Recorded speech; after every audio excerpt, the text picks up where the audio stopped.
I'm Corbett Wall with DV Auction, here with your cattle market summary for the week ending June the 15th, where, like it or not, we're back to $1.10. We enjoyed that $1.15 there for only a week, and we're really surprised to get it, but we're back down there now. We've lost everything we gained the previous week, and the board was hard on the market all week long, and just the slaughter wasn't nearly as supportive as what we've been needing. Box beef cutout values are starting to fade, and we'll talk about all that stuff here in a little bit. Let's look at the board for last week. August live cattle, Monday was down $1.60, Tuesday up 12 cents, Wednesday down 40 cents, Thursday down 202, and then Friday gathered it all back up with a lot of profit taking there at $2.90 higher, ending the week with August live cattle at 104.77, down $1 even for the week, which is not too bad. August feeder cattle, Monday was down $1.32, Tuesday down 15, Wednesday down 15, Thursday was down $1.97. You remember a lot of those figures were culminating about all this global trade negotiations, the peace deal with North Korea, and just a lot of that kind of hit home on Thursday. But then Friday goes to show you how little the main traders in that board really care about what the true market value is. It was back up $4.30, almost the limit on Friday's feeder cattle, which we gained all that back that we'd lost. But those days after days after days of lower markets take more of a toll than near a limit up trade at the end of the week. But August feeder cattle ended the week at 147.97, up 70 cents for the week. Now, you know, it's been curious to me all summer or all spring here and into this summer that our fall feeder contracts are higher than the August. The August is always higher. When you get into October and November, you see a lot of those big calves starting to come, and it always hurts the market. But your fall feeder contracts have all been higher than August all spring, but now starting to get back to where they belong. October ended the week at 147.85, about 12 cents under what your August is, and it was down 50 cents for the week.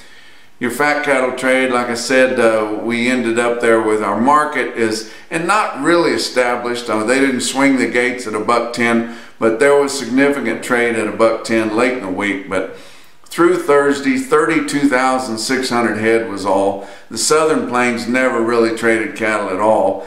I'm sure they ended up trading some maybe late Friday, but they sure didn't tell anybody about it. And your packers didn't get in a big hurry of putting it into the mandatory system. But through Thursday on that 32,600, mostly in the Northern Plains, your weighted average live steers was 110.81. You know, we started out with a trickle of trade early in the week at 114, and which was off a little bit from last week's established market of 115, but then drizzled all the way down to about $1.10. And there was several cattle sold in Nebraska live at 110 on Friday. And then your dress steers, the weighted average on those through Thursday was 177.94. And it started out earlier in the week with Iowa trading a few cattle, just a pinch lower at 183, but it kind of drizzled down for 176 to 178 with some trades there in Iowa and Nebraska on Friday. Box beef cutout values starting to drip now. We're starting to get into some dog days of summer, and even though people are out grilling and things like that, and we're already past the Father's Day buying, and we'll soon be past our 4th of July buying, and we're starting to come off a little bit. But your average trades for the week with choice cuts at $223.52, down $3.43 compared to the previous week's average trade, and selects 202.64, down 183. Your slaughter was disappointing. We had some breakdowns and some Texas plants there, and it hurt your overall slaughter, although they once we got those kind of fixed up there Wednesday and Thursday, come back strong with a big Saturday kill, and that's where we make the big difference. But your slaughter for the week was 654,000 with a big 68,000 head Saturday.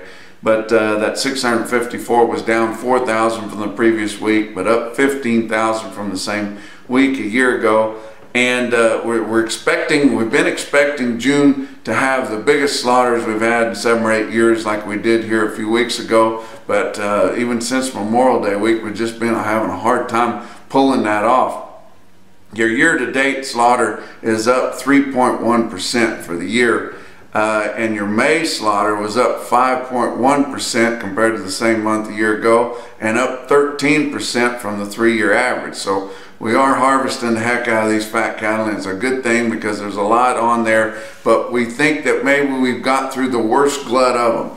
So we've got through over the big wall, and we're just trudging through the big numbers now. So you know, we haven't lost the demand, but we're starting to lose the big values, that early spring grilling demand. But we'll continue to work through these big numbers and for the next couple of months, and they could be hard to trudge through as we go through the hottest part of the summer. But as we get down towards the end of the hottest months, we ought to be through them. But you know, your feeder cattle are selling really well still. Guys need to kind of look around a little bit, and I know there's a lot of things on this market, but there's opportunities there. Everybody I talk to in every major cattle production area of the United States is looking at these bred cows that are coming through the slaughter cow auctions. There might be odds, there might be 1 or 2 here, but still pretty decent kind of mid to short and solid aged cows, and a lot of them bred. Those cows need bought, guys. The reason they're selling those off is you get in the Midwest, they're short of hay. Of course, it's always dry in the southern plains, and it continues to be that way. Although we're starting to get a little bit of rain in the Texas Panhandle, the first we've seen in nearly a year to really amount to anything. But the Southeast, you know, they had really wet and kind of a cool spring. Their grass is short. Everywhere is selling off these bred cows, and if you got a place to put them, if you got some hay, you need to be buying up some of these bred cows that are on offer. Don't worry too much about the genetics on them. If it's a good healthy cow that looks like she's got some years ahead of her, you need to get her bought, because we've got some good things ahead of us coming next spring, and then the summer and fall here in a year or so. I think we'll get back to some record prices again.